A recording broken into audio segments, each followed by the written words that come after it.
Hi, this is Rose from Bighorn Library.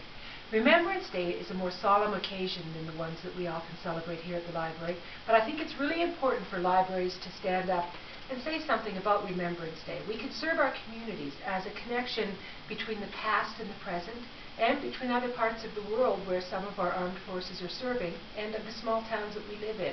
It's a way we can help the children and our communities connect. We do that in a number of ways. We have an excellent collection of books about the war, the different wars over the years, and the way that Canada has served. At different times we've had retired Air Force personnel come in and speak with our youth group.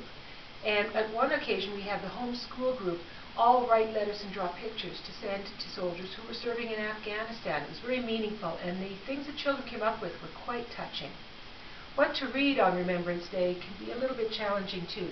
You can always choose a conflict resolution sort of a story, like Feathers and Fools by Mem Fox, which is a gorgeous book with wonderful artwork and a message that children understand and resonate with.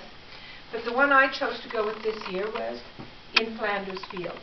It's a poem that the children will be familiar with eventually if they're not now, and it doesn't hurt to introduce it right away. As everyone knows, it's written by a Canadian doctor who was serving, and this is a lovely copy of the book. This particular copy has got the poem itself interspersed with other information about the World War. And I skip this part when I'm working with preschoolers, but you might want to include it if you're working with an older class. If you've read In Flanders Fields, then it's an easy transition to the symbolism of the poppy, why we wear poppies, why we wear them over our hearts. And I'm going to show you a simple thing to do, an activity with the children, to make a lovely little poppy out of crepe paper. You need 3 or 4 pieces of red crepe paper and 1 piece of black. These pieces are 4 by 4, but you could make them as large as 6 by 6 and end up with a really nice result.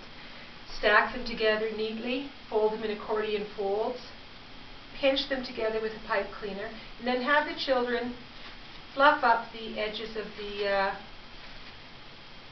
crepe paper one at a time until you get a very pretty flower. And then the children have something that they could perhaps lay on the cenotaph themselves. Thank you very much.